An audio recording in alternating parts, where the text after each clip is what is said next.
अस्सलाम वालेकुम, how are you aspirants. आज हमने जिस टॉपिक के बारे में पढ़ना है वो है वॉर ऑफ इंडिपेंडेंस। अब वॉर ऑफ इंडिपेंडेंस कब हुई थी, उसकी रीज़न्स क्या थी, कैसा ब्रिटिश का रवैया था मुसलमानों के साथ, हिंदुओं के साथ, जो कि वजह बना वॉर ऑफ इंडिपेंडेंस की, और लास्ट में कि वॉर ऑफ इंडिपेंडेंस के कॉन्सिक्वेंसेस क्या थे। तो हमने ये सारा आज वॉर ऑफ इंडिपेंडेंस के टॉपिक में डिस्कस करना है। So let's begin. सबसे पहले हम डिस्कस करते हैं बैटल ऑफ प्लासी। ठीक है, 1757, जब east India company EIC control over all India east India company, जब 1608 के अंदर अंग्रेज़ ब्रिटिश जब इंडिया आए तो उनका बेसिक पर्पस सिर्फ और सिर्फ ट्रेड था। वो सिर्फ ट्रेड करना चाहते थे। ठीक है, और उन्होंने ट्रेड स्टार्ट की, बहुत से मसाला जात की, स्पाइसेस की, इंडिगो की, डाइस की, तो इन सब की उन्होंने ट्रेड स्टार्ट की। आहिस्ता आहिस्ता उस ईस्ट इंडिया कंपनी ने क्या किया, इंडिया के ऊपर कंट्रोल करना शुरू कर दिया। ठीक है, और उन्होंने ईस्ट इंडिया कंपनी ने इंडिया के ऊपर कंट्रोल कर लिया। उसके बाद हमारे पास आती है battle of Plassey. Battle of Plassey जो कि 1757 में हुई।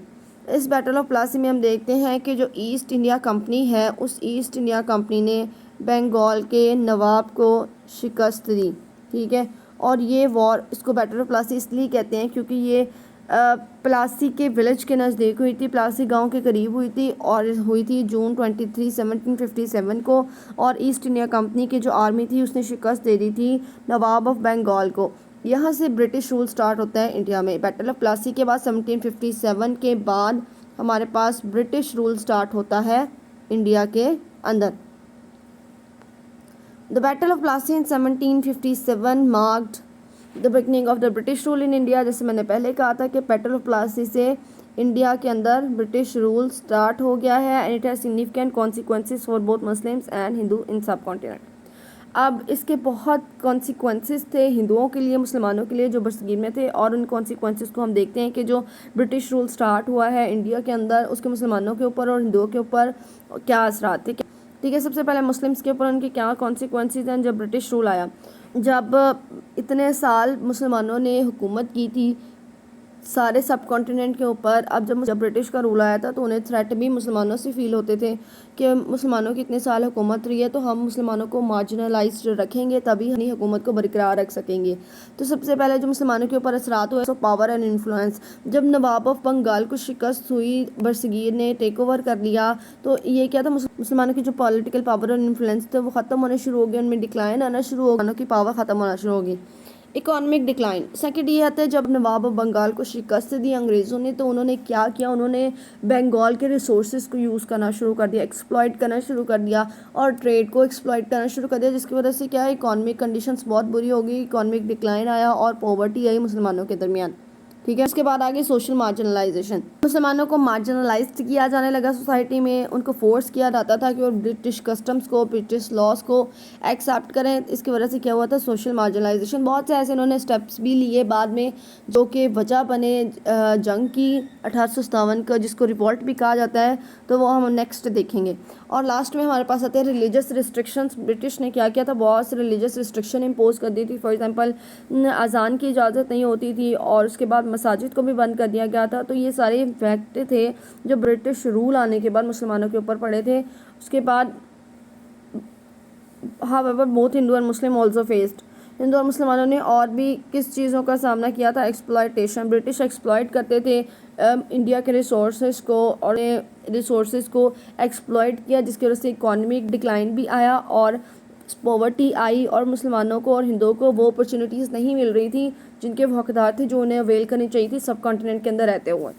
फिर उसके बाद आ गया कल्चर सप्रेशन। जैसे कि मैंने पहले कहा था, ब्रिटिश अपना कल्चर इम्पोज करना चाहता था, अपनी लैंग्वेज, अपनी वैल्यूज़, कुछ उनके कस्टम थे, ट्रेडिशंस थे। तो क्रिश्चियन मिशनरीज़ का भी इसमें बहुत रोल है, जो चाहते थे कि जो इंडिया के अंदर सब कॉन्टिनेंट के अंदर लोग हैं वो क्रिश्चियनिटी को अडॉप्ट करें और सब एक क्रिश्चियनिटी के परचम तले आ जाएँ। तो ये क्या था, ये भी है कि उनकी कल्चर सप्रेशन हो रही थी, लैंग्वेज के थ्रू वो कर रहे थे, वैल्यूज़ को सप्रेस कर रहे थे, कस्टम ट्रेडिशन इन सबको सप्रेस कर रहे थे। तो उसके बाद आ गया पॉलिटिकल सब्जुगेशन। मुसलमान और हिंदू दोनों, जो कि ब्रिटिश की पॉलिटिकल डोमिनेंस आ गई थी, तो वो क्या थे, सब्जेक्ट बन गए थे हिंदू और मुस्लिम ब्रिटिश के, और उन्हें बहुत कम रिप्रेजेंटेशन थी, बहुत कम नुमाइंदगी हासिल थी, और उन्हें इख्तियार भी कोई ज़्यादा हासिल नहीं थे। फिर उसके बाद आ गया सोशल अनरेस्ट। सोशल अनरेस्ट ये है ब्रिटिश रूल की वजह से सोशल अनरेस्ट क्रिएट हुई। इंडिया के अंदर जो मुसलमान थे और इंडियंस थे उनके अंदर फीलिंग आना शुरू हो गई कि उन्हें मार्जिनलाइज्ड किया जाने लग गया है, वो मार्जिनलाइज्ड फील करने लगे और डिसएम्पावर्ड फील करने लगे। तो हिंदू और मुसलमानों की सिचुएशंस ऑल्दो थोड़ी बहुत डिफरेंट थी, बट उनमें बहुत सी सिमिलरिटीज़ थी। दोनों को इकोनॉमिकली एक्सप्लॉइट किया जाता था, कल्चर सेपरेशन हो रही थी, सोशल अनरेस्ट थे, एक्सप्लॉइट किया जाने लगा, उनके ऊपर बहुत सी पाबंदियाँ लगाएंगी जिसकी वजह से वो क्या है कि वो डिसएम्पावर्ड फील करने लगे और मार्जिनलाइज्ड फील करने लगे। ठीक है, इन्हीं कुछ रीजंस की वजह से कुछ ऐसी वजूहत बनी जिसकी वजह से मुसलमान और हिंदू दोनों मजबूर हो गए कि वो रिवॉल्ट करें, म्यूटनी करें अगेंस्ट द ब्रिटिश, जो कि हमारे पास कॉजेज़ इन्हीं की वजह से इस तरह की कुछ मिलती जुलती वजूहत हैं जो बनती हैं cause of war of independence, जो वजह बनती हैं वॉर ऑफ इंडिपेंडेंस की।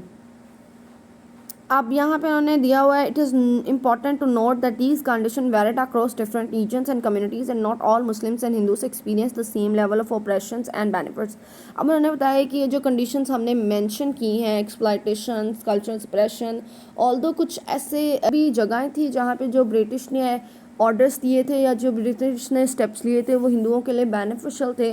तो उन्होंने कहा है कि जो कंडीशंस हम बता रहे हैं जो वेरी करती हैं कल्चर, कम्युनिटी और रीजन के हिसाब से, सारे के सारे हिंदू और मुस्लिम को एक ही लेवल के ऊपर ऑप्रेस या बेनिफिट नहीं किया जाना। बेनिफिट का ये है कि कुछ हिंदू थे उन्होंने ब्रिटिश रूल को एक्सेप्ट कर लिया था, उनकी जॉब अपॉर्चुनिटीज़ को एक्सेप्ट किया था जो वो दे रहे थे, ऑल्दो कि जॉब का लेवल तो इतना खास नहीं था लेकिन उन्होंने कॉम्प्रोमाइज़ किया था, ब्रिटिश रूल को एक्सेप्ट किया था और वो चाहते थे कि ब्रिटिश के साथ मिलकर मुसलमानों को ख़त्म किया जाए। तो कुछ बेनिफिट्स भी हुए और उसके बाद को बहुत से लॉस भी इन्हें हुए, बेनिफिट्स और लॉस ऑपरेशंस भी थी। उसके बाद देखें वॉर ऑफ इंडिपेंडेंस के बारे में हम देखते हैं। वॉर ऑफ इंडिपेंडेंस के बारे में सबसे पहले ये है कि जब मुग़ल एम्पायर का कोलैप्स हुआ, वॉर ऑफ इंडिपेंडेंस से बिल्कुल पहले कुछ ऐसे इवेंट्स हुए जो कि वॉर ऑफ इंडिपेंडेंस की वजह बने। मुग़ल एम्पायर का टोटल तौर पर कोलैप्स हो चुका था। हिस्ट्री ऑफ इंडिया एक नए फेज़ के अंदर दाखिल हो चुकी थी। ओल्ड सिस्टम की बजाय न्यू सिस्टम आ गए थे, रिप्लेसमेंट हो गई थी पॉलिटिकल एंड एजुकेशनल सिस्टम्स की। और उसके बाद एक और क्वेश्चन आता है कि क्या ये टर्म जो वॉर ऑफ इंडिपेंडेंस इस्तेमाल होता है इसको हम करेक्ट इस्तेमाल करते हैं? क्या ये हमारी आज़ादी की जंग थी या हमें इसको रिवॉल्ट कहना चाहिए, म्यूटनी कहना चाहिए? ऑल्दो के ब्रिटिश इसको म्यूटनी कहते हैं, या फिर अपराइजिंग कहना चाहिए, या फिर रिबेलियन कहना चाहिए। तो बहुत से ऐसे टर्म्स हैं जो इस वॉर ऑफ इंडिपेंडेंस के साथ जोड़े जाते हैं। वॉर ऑफ इंडिपेंडेंस इसको नहीं कहा जाता है, 1857 रिवॉल्ट कहा जाता है, 1857 अपराइजिंग कहा जाता है, मिलिट्री अपराइजिंग कहा जाता है। लेकिन एक और बात आप अपने माइंड में रखें कि इस 1857 के वॉर में सिर्फ और सिर्फ सोल्जर्स ही इन्वॉल्व नहीं थी। इस 1857 के वॉर में आम ऑर्डिनरी पर्सन, हिंदू हो मुस्लिम हो, सारे के सारे सिख हो, ऑल्दो सिख भी इसमें इन्वॉल्व थे और ऑर्डिनरी पर्सन भी इसके अंदर इन्वॉल्व थे। और जो कहा जाता है कि सिर्फ और सिर्फ ये जो कार्ट्रिजेस का अफेयर था यही वजह था 1857 की, ऐसा नहीं है। 1857 का जो कार्ट्रिजेस अफेयर थे वो सिर्फ एक स्पार्क के तौर पर इन्वॉल्व हुआ था। स्पार्क के तौर पर उसने काम किया था कि जो पहले से जलते हुए शोले हैं उसमें एक और स्पार्क था, जो पहले से लोग भड़के हुए थे उसमें एक और स्पार्क के तौर पर इसने काम किया था कार्ट्रिजेस अफेयर ने, और 1857 के रिवॉल्ट हो गया था। वॉर सिर्फ और सिर्फ एक मिलिट्री अपराइजिंग नहीं थी। अगर ये सिर्फ और सिर्फ सोल्जर्स और मिलिट्री का काम होता तो पहले भी बहुत से ऐसे वाक़यात हुए हैं जहाँ पे मिलिट्री अपराइजिंग्स हुई, मिलिट्री ने रिवॉल्ट किया, सोल्जर्स ने रिवॉल्ट किया, लेकिन वो वॉर ऑफ इंडिपेंडेंस नहीं बने थे। तो हम ये कह सकते हैं कि वॉर ऑफ इंडिपेंडेंस में सोल्जर ही सिर्फ शामिल नहीं थे बल्कि ऑर्डिनरी मैन थे। अगर सिर्फ सोल्जर इन्वॉल्व होते तो उसके प्रूफ ये है कि मद्रास में 1806 के अंदर सोल्जर्स ने रिवॉल्ट किया जब उन्हें तिलक लगाने के ऊपर बैन किया गया था कि वो तिलक नहीं लगा सकेंगे। 1824 के अंदर बारकपुर में, 1849 में रावलपिंडी में और 1852 में पंजाब और बंगाल में रिस्पेक्टिवली। तो ये सारी की सारी मिलिट्री अपराइजिंग थी, इसमें मिलिट्री सोल्जर्स ने रिवॉल्ट किया था। लेकिन फिर भी हम इसको वॉर ऑफ इंडिपेंडेंस नहीं कहते क्योंकि इसमें क्या है, इसमें ऑर्डिनरी जो इंडिविजुअल्स हैं, आम इंसान है, उनकी इन्वॉल्वमेंट नहीं थी। सो इससे हम ये क्लियर कट कह सकते हैं कि सिर्फ और सिर्फ इसमें सोल्जर्स इन्वॉल्व नहीं थे बल्कि इसके अंदर ऑर्डिनरी सिटीजन्स भी इसके अंदर इन्वॉल्व थे। और ये सिर्फ सोल्जर्स के वजह से नहीं हुआ था, सिर्फ कार्ट्रिजेस की वजह से नहीं हुआ था, इसकी और भी बहुत सी वजूहात थी। उसके बाद माइकल एडवर्ड हैं, उन्होंने इसके बारे में कहा the truth is that the rebellion was more than a mutiny, ये म्यूटनी से कुछ ज़्यादा and less than a war of independence. ना हम इसको म्यूटनी कह सकते हैं ना इसको वॉर ऑफ इंडिपेंडेंस कह सकते हैं कि ये जो बगावत हुई थी ये म्यूटनी से ज़्यादा और वॉर ऑफ इंडिपेंडेंस से कुछ कम है। इसको हम वॉर ऑफ इंडिपेंडेंस भी कम्प्लीटली नहीं कह सकते हैं माइकल एडवर्ड्स ने कोट किया था। उसके बाद देखें causes of war of independence. War of independence की वजूहात हम देखते हैं कि क्या रीजंस थी जिसकी वजह से मुसलमानों हिंदुओं ने मिलकर ये वॉर ऑफ इंडिपेंडेंस लगी। तो सबसे पहले हम उसकी देखते हैं मिलिट्री काजेज। मिलिट्री काजेज क्या थी? जो मिलिट्री थी उनके साथ बहुत बुरा सलूक किया जाता था, ज़ालिमाना रवैया रखा जाता था, बहुत से नाइंसाफ़ियाँ उनके साथ की जाती थी। कुछ ऐसी थी उनके रिलीजियस सेंटिमेंट को इंजर किया जाता था। उन्हें जो तिलक लगाने की इजाज़त नहीं होती थी और उसके बाद उन्हें स्कार्फ पहनने की भी इजाज़त नहीं होती, जिसको हम साफ़ा भी कहते हैं। स्कार्फ पहनने की इजाज़त नहीं होती थी। उनकी सैलरीज और लिविंग स्टैंडर्ड में डिफरेंस हुआ करता था। सैलरीज और लिविंग स्टैंडर्ड से ये है कि एक जो ब्रिटिश सोल्जर था उसकी मंथली इनकम में ₹27 आ जाते होते थे, जबकि जो एक इंडियन सोल्जर था वह कॉमन सोल्जर था जो ब्रिटिश नहीं था, उसकी इनकम ₹7 पर मंथ थी। तो सैलरीज ऑफ लिविंग स्टैंडर्ड्स में बहुत डिफरेंस था। और उसके बाद ये है कि उनमें प्रमोशंस का कोई चांस नहीं था। जो इंडियंस थे, ब्रिटिश के अलावा सोल्जर्स थे, उनकी प्रमोशन का कोई चांस नहीं था। उन्हें पता था कि अगर हम अपनी जान दे भी देंगे तो हमें कोई भी प्रमोशन नहीं मिलेगी। उन्हें उसी पोस्ट के साथ स्टिक किया जाना था जो जिसकी लिविंग स्टैंडर्ड बहुत कम है, जिनकी इनकम्स कम है, पेमेंट्स कम है, पेंशन्स कम है, तो उनकी कोई प्रमोशन के चांसेस नहीं थे। और बहुत से मेथड यूज़ किए जाते थे सोल्जर्स को क्रिश्चियनिटी की तरफ मूव करने के लिए। उन मेथड्स में आता है कि कुछ कभी कभार ऐसा होता था कि सोल्जर्स को फ्री आवर्स के अंदर जब वो फ्री होते थे ट्रेनिंग से तो उन्हें क्या कहता था, क्रिश्चियनिटी के सरमन सुनाए जाते थे। कुछ एड्रेसेस होते थे, सरमन्स होते थे जिनमें मजबूर किया जाता था। कभी कभार सोल्जर्स को घर में इन्वाइट भी किया जाता था सो दैट कि वो आए, वो घर उनके इन्वाइट कर लिया जाता था। जब वो उनके घर विजिट करते थे तो उन्हें मजबूर किया जाता था वो क्रिश्चियनिटी के एड्रेसेस को सुने, सरमन्स को देखें, तो उन्हें फोर्स किया जाता था कि वो क्रिश्चियनिटी की तरफ राग़िब हो जाएं। उसके बाद ओवरसीज़ वॉयजेस, हिंदुओं को कंपेल किया जाता था जो कि बुद्ध मत के पैरोकार थे कि वो ओवरसीज़ वॉयजेस करें। जो कि बुद्ध मत के कुछ लोग थे, वो बुद्ध मत के दीन में बुद्धिस्ट जो थे उनमें ओवरसीज़ वॉयजेस को अच्छा नहीं समझा जाता था। तो ओवरसीज़ वॉयजेस के थ्रू भी मिलिट्री के कुछ सोल्जर्स थे जिनके साथ अनजस्ट बिहेवियर किया जाता था, जिन्हें एक्सप्लॉइट किया जाता था। तो मिलिट्री कासेस में यही है कि उनके साथ अनजस्ट और इनह्यूमन बिहेवियर था, उनके रिलीजियस सेंटिमेंट को हर्ट किया जाता था मिलिट्री के। और कार्ट्रिजेस की जो रीज़न थे वो हम आगे देखते हैं। वो भी सोल्जर्स की वजह से एक ऐसा इंसिडेंट हुआ था जो कि वॉर ऑफ इंडिपेंडेंस में स्पार्क के तौर पर काम किया था जिसने। नेक्स्ट हमारे कुछ रिलीजियस कॉजेज़ हैं। रिलीजियस मजहबी कॉजेज़ क्या हो सकती हैं? क्रिश्चियन मिशनरीज 1608 के अंदर जब ईस्ट इंडिया कंपनी आए सब कॉन्टिनेंट के अंदर तो उन्होंने क्या किया, क्रिश्चियन मिशनरीज आए। उन्होंने उनका पर्पस था कि जो वहाँ के सिटीजन्स हैं, ठीक है, उन्हें क्रिश्चियनिटी में कन्वर्ट कर दिया जाए, ठीक है, उन्हें क्रिश्चियंस बना दिया जाए, क्रिश्चियनिटी के अंदर कन्वर्ट कर दिया जाए। उस क्रिश्चियन मिशनरीज़ के जो उन्हें हर तरह की मराआत दी जाने लगी, उनके बिहेवियर्स को एक्सेप्टेबल कंसीडर किया जाने लगा। वो क्रिश्चियन मिशनरीज़ क्या करते थे, लोकल जो लोगों थे उनके रिलीजन को क्रिटिसाइज़ करते थे। उसके बाद डिफरेंट टैक्टिक्स यूज़ करते थे ताकि लोगों को क्रिश्चियनिटी के अंदर आ सकें। उनके रिलीजन के ऊपर टॉन्ट करते थे, क्रिटिसाइज़ करते थे। फिर उसके बाद एक और चीज़ थी कि जब फेमाइन किसी भी रिलीजन के अंदर जब कोई फेमाइन आता था तो वो क्या करते थे, वहाँ के जो ऑर्फन बच्चे थे उन्हें ऑर्फन एजेस में जब दाखिल करवाया जाता तो ऑर्फन एजेस में ऐड किया जाता था तो उन्हें कंपेल किया जाता था कि वो उन्हें फूड और चीज़ें तभी मिलेंगी जब वो क्रिश्चियन बन जाएंगे, क्रिश्चियनिटी के स्फीयर में दाखिल हो जाएंगे। तो 1837 के अंदर एक फेमाइन आया था जिसमें ऑर्फन एजेस में ऑर्फन्स को इस कंडीशन के ऊपर एडमिशन मिलता था कि वो क्या करेंगे, क्रिश्चियनिटी को इख्तियार करेंगे। फिर उसके बाद 1850 के अंदर उन्होंने एक लॉ भी इंट्रोड्यूस करवाया। उस लॉ के मुताबिक 1850 के लॉज के मुताबिक कोई भी शख्स अगर अपना रिलीजन चेंज करता है, ठीक है, तो फिर भी उसको उसकी इनहेरिटेंस में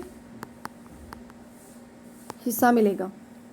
अगर कोई शख्स अपना रिलीजन चेंज करता है तो उसके लिए उसकी इनहेरिटेंस, उसके लॉज बिल्कुल सेम रहेंगे। 1850 का लॉ ये कहता है, 1815 का लॉ यही कहता है that the change in religion cause no impact no change in inheritance. Inheritance के ऊपर कोई चेंज नहीं आएगा अगर कोई शख्स अपना रिलीजन चेंज करता है। पहले तो जो कॉमन जो ऑर्डिनरी सिटीजन्स थे वहाँ के सब कॉन्टिनेंट के, उन्हें शक था कि क्रिश्चियन का पर्पज़ है, मुसलमानों के क्रिश्चियन मिशनरीज़ के जो पर्पज़ हैं वो ये है कि उनका रिलीजन चेंज किया जाए।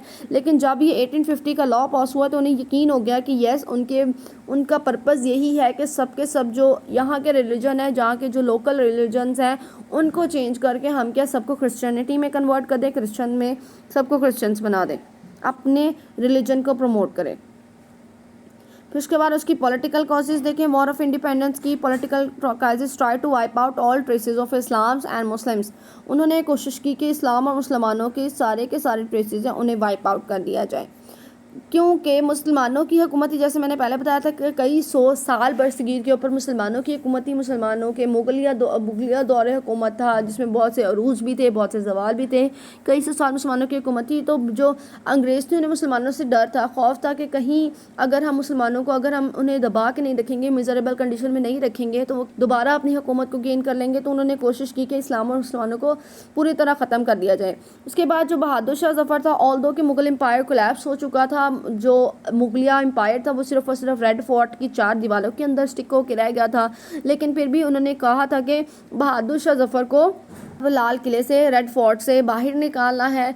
रेड फोर्ट से बाहर निकालने के लिए जो लॉर्ड डलहौसी थी उसने एक डिक्री साइन की थी, लॉर्ड डलहौसी की एक डिक्री थी जिसके मुताबिक ये था कि जब बहादुर शाह जफ़र की डेथ हो जाएगी, उसकी डेथ के बाद उसके जो आयर्स हैं, ठीक है, उसके जो चिल्ड्रंस हैं, उसके जो वारिस हैं, उन्हें रेड फोर्ट से बाहर निकाल दिया जाएगा और रेड फोर्ट ब्रिटिश कंट्रोल के अंदर आ जाएगा।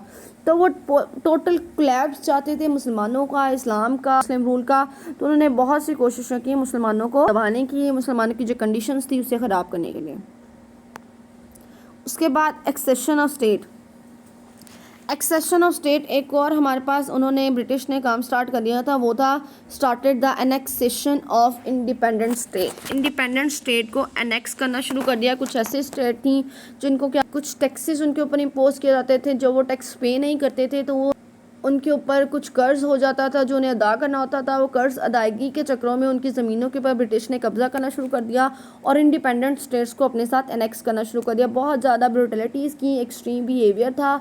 बहुत एक रियासत है उसके साथ आप इसकी देख लें, ओद रियासत के ऊपर जब ब्रिटिश ने उनके ऊपर टैक्स इम्पोज किया 7 लाख का, जब ओद रियासत वो टैक्स पे नहीं कर सकी थी तो उन्होंने वहाँ की जो ज़रख़ेज़ ज़मीनें थी उसके ऊपर कब्ज़ा करना शुरू कर दिया। उस ज़रख़ेज़ ज़मीनों के बाद आहिस्ता आहिस्ता वहाँ पर एक अपना जो ब्रिटिश ने अपना एक नुमाइंदा भेजा जिसने वहाँ के अफेयर्स में, रियासत के अफेयर में इंटरफेरेंस शुरू कर दी। उसके बाद आहिस्ता आहिस्ता उन्होंने ओद रियासत के ऊपर कब्ज़ा कर लिया, पूरी रियासत के ऊपर। तो इस तरह बहुत सी स्टेट्स हैं जिसके ऊपर उसने कब्ज़ा किया। पहले उनके ऊपर कुछ ना कुछ टैक्सेस इम्पोज किए थे एक्सपोर्ट्स के ऊपर, और उनकी चीज़ों के ऊपर कुछ टैक्स इम्पोज किए जाते थे। जब वो टैक्स पे नहीं कर सकते थे तो वहाँ के जो लोकल प्लेसेस हैं उसके ऊपर कब्ज़ा किया जाता था, एग्रीकल्चर लैंड्स के ऊपर कब्ज़ा किया जाता था। जब वो बिल्कुल स्टेट इकोनॉमिक डिक्लाइन आ जाता स्टेट के अंदर तो वो क्या करते थे, उस स्टेट को अपने साथ अलाइन कर लिया जाता था, एनेक्स कर लिया जाता था। इनजस्टिस विद नाना साहब एक और रीज़न थी, वो थी इनजस्टिस विद नाना साहब और doctrine of lapse. Doctrine of lapse एक पॉलिसी थी जो इंट्रोड्यूस करवाई थी लॉर्ड डलहौसी ने, और उस पॉलिसी के मुताबिक ये पॉलिसी इंट्रोड्यूस हुई थी 1848 के अंदर। इस पॉलिसी के मुताबिक ये कहा जाता था कि अगर किसी भी प्रिंसली स्टेट का जो हुक्मरान है वो मर जाता है विदाउट अ मेल आयर, मतलब उसके कोई भी औलाद नहीं है। पहले ये होता था कि ब्रिटिश में अगर कोई भी स्टेट का राजा है या फिर प्रिंसली स्टेट का रूलर है, उसकी कोई औलाद नहीं है, कोई ऑफस्प्रिंग नहीं है, तो वो कोई भी चाइल्ड को अडॉप्ट कर सकता था और उस अडॉप्टेड चाइल्ड को उतने ही राइट हासिल थे जितने के एक्चुअल चाइल्ड को राइट होने थे। इनहेरिटेंस के अंदर, हर चीज़ के अंदर उस अडॉप्टेड चाइल्ड को उतने ही राइट होने थे। बट ये है कि ब्रिटिश ने एक डॉक्ट्राइन ऑफ लैप्स इंट्रोड्यूस करवाया 1848 में। इस डॉक्ट्राइन ऑफ लैप्स के मुताबिक कोई भी प्रिंसली स्टेट का रूलर जब मर जाता है, उसका अपना कोई वारिस नहीं है, तो वो स्टेट ऑटोमेटिकली ब्रिटिश रूल के अंदर चली जाएगी और उसका कोई भी सक्सेसर नहीं होगा। इस डॉक्ट्राइन ऑफ लैप्स के थ्रू उन्होंने बहुत सी स्टेट्स को एनेक्स किया। डॉक्ट्राइन ऑफ लैप्स भी बहुत बड़ी वजह बना रेबिलियन ऑफ 1857 की। यहाँ पर इनजस्टिस विद नाना साहब का केस ये हुआ कि नाना साहब झांसी की रानी लक्ष्मीबाई के अडॉप्टेड सन थे। उन्हें इस डॉक्ट्राइन ऑफ लैप्स की वजह से उनके जो थॉन था, उनका जो तख्त था, उससे महरूम कर दिया गया। उसके बाद उनकी पेंशन भी रोक दी गई। तो ये था इनजस्टिस बिहेवियर जो कि नाना साहब के साथ हुआ था, और doctrine of lapse he basic बहुत बड़ी वजह बना था ये वॉर ऑफ इंडिपेंडेंस की या फिर रिबेलियन ऑफ 1857 की।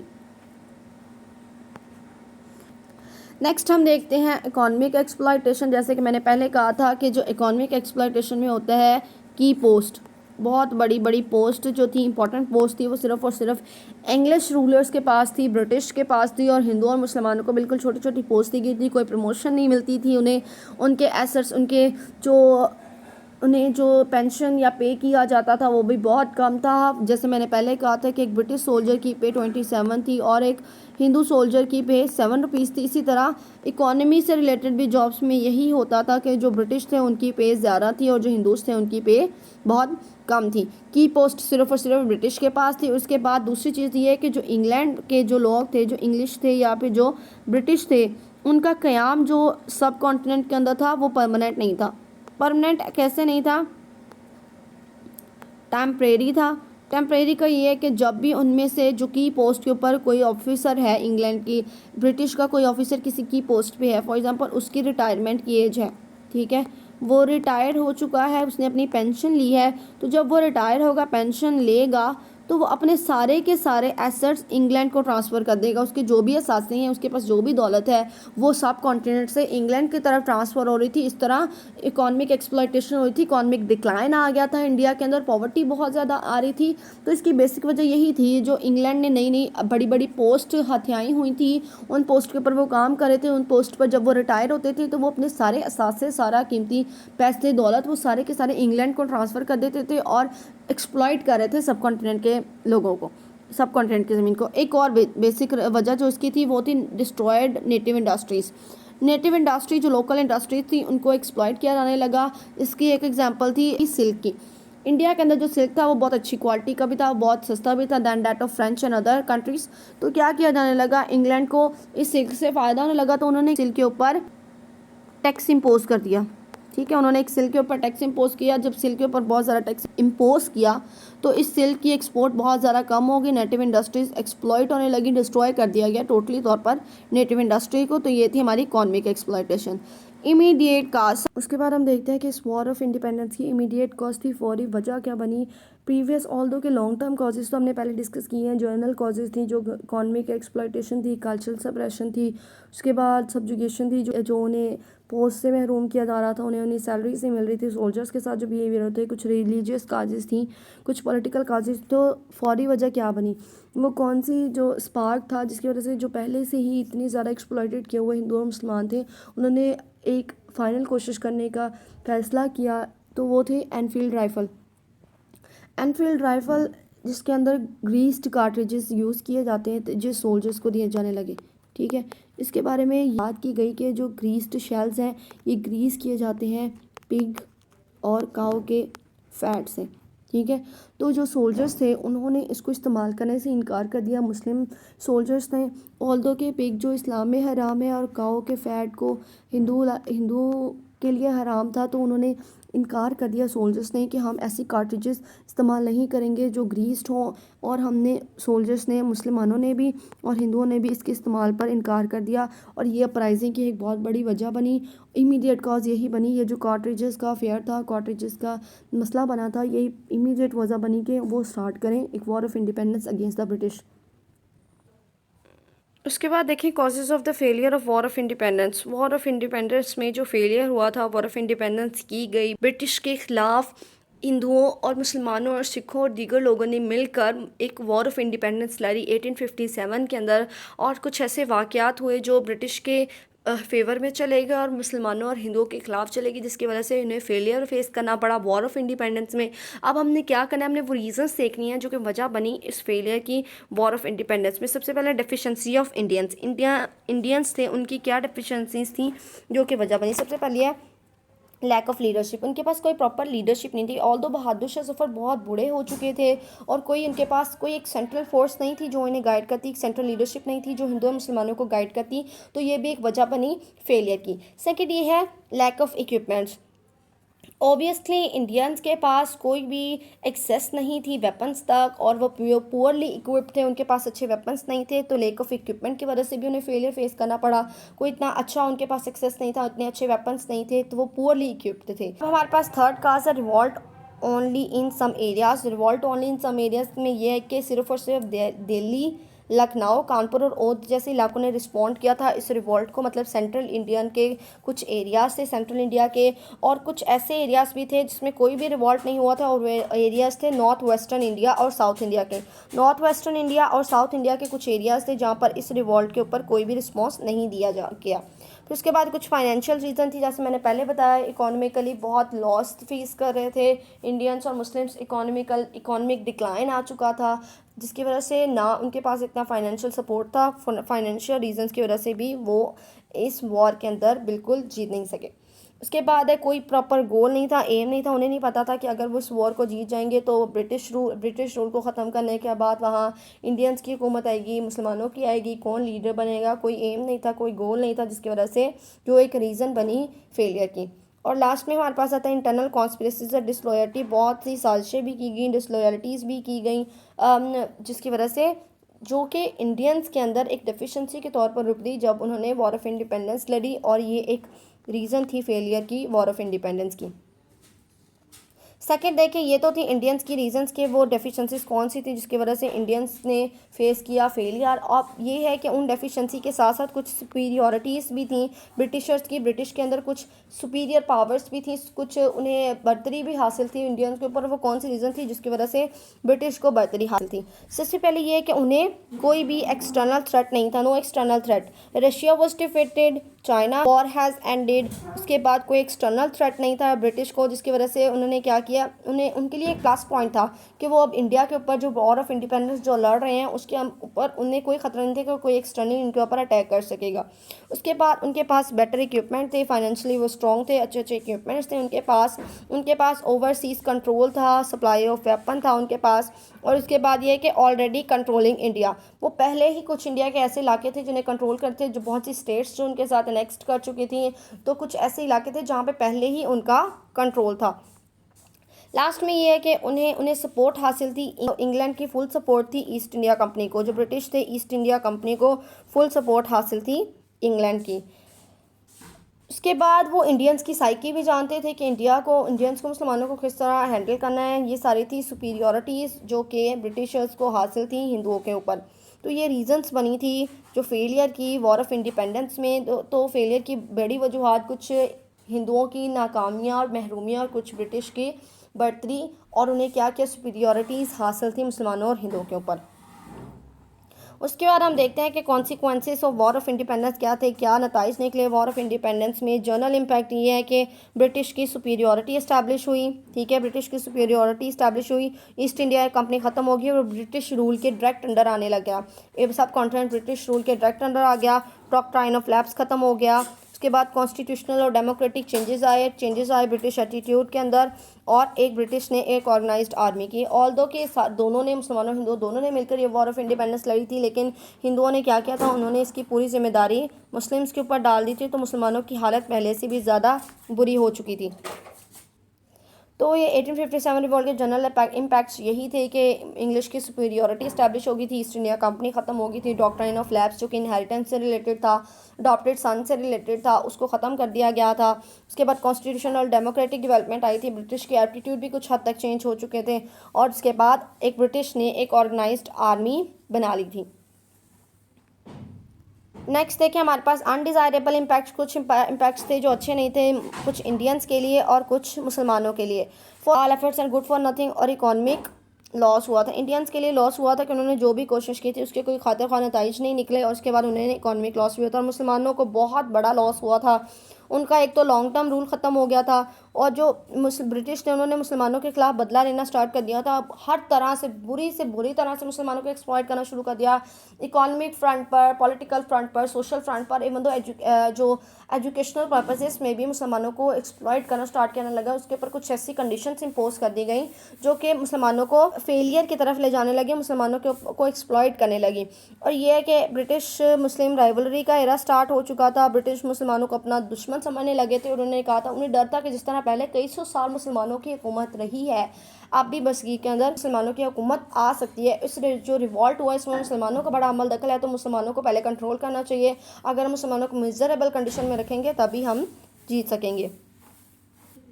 फिर उसके बाद एक क्लास डिफरेंस डेवलप हो गया था हिंदू और मुसलमानों के दरमियान। हिंदुओं ने ब्रिटिश के सामने मुसलमानों को एज एन एनिमी भी पोर्ट्रे करना शुरू कर दिया था, कि ब्रिटिश को ये दिखाना शुरू कर दिया था कि उनके दुश्मन सिर्फ और सिर्फ मुसलमान है, इसलिए सारी अपराइजिंग की वजह मुसलमान है, मुसलमानों ने ये सब कुछ किया है।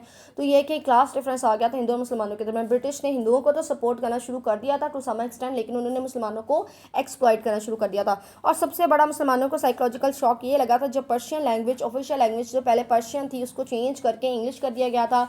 मुसलमान कम्पीट नहीं कर सकते थे हिंदुओं से ना इंग्लिश से, क्योंकि उनकी टोटल लैंग्वेज का डिफरेंस आ चुका था। वो इंग्लिश लैंग्वेज उन्हें सीखनी पड़ी थी, और मोस्टली जो कंजर्वेटिव मुस्लिम्स थे वो इंग्लिश लैंग्वेज सीखना भी नहीं चाहते थे। तो बहुत सी ऐसे रीजंस, बहुत से ऐसे नताइज निकले इस वॉर ऑफ इंडिपेंडेंस के, जो मुसलमानों के लिए बहुत बुरे थे। मुसलमानों की हालत पहले से ज़्यादा बदतर हो चुकी थी, उन्हें हर फ्रंट के ऊपर हिट किया जाने लगा, उनके साथ बहुत बुरा सलूक होने लगा। तो ये कुछ अनडिज़ायरेबल इम्पैक्ट्स थे। That's all about today. War of independence की हमने कॉजेज़ देखे, उसके जनरल कॉजेज़ क्या थे, फिर स्पेसिफिक कॉजेज़ क्या थे, उसके बाद वॉर ऑफ इंडिपेंडेंस के फेलियर की कॉजेज़ क्या हैं, और उस वॉर ऑफ इंडिपेंडेंस के कॉन्सिक्वेंसेस क्या हैं। नेक्स्ट 1857 ऑनवर्ड ही मुसलमानों का जो जदोजहद स्टार्ट होती है एक अलहदा वतन की। सर सैयद अहमद खान ने जो मुसलमानों की हेल्प की थी, किस तरह मुसलमानों ने ये रास्ता कवर किया था, तो ये हमने सारा नेक्स्ट देखना है। 1857 से बेसिक स्टार्ट होता है हमारी प्री पार्टीशन का। इससे पहले ब्रिटिश का अराइवल 1608 से लेकर ब्रिटिश की एक्सप्लॉयटेशन, वो हमने बैटल ऑफ प्लासी और उससे रिलेटेड, या फिर वॉर ऑफ इंडिपेंडेंस और उसके कॉजेज से रिलेटेड हमने इसको डिस्कस किया है। नेक्स्ट हमने 1857 onward throughout pre partition की हिस्ट्री देखनी है। Thank you so much. That's all about today. Allah हाफिज़।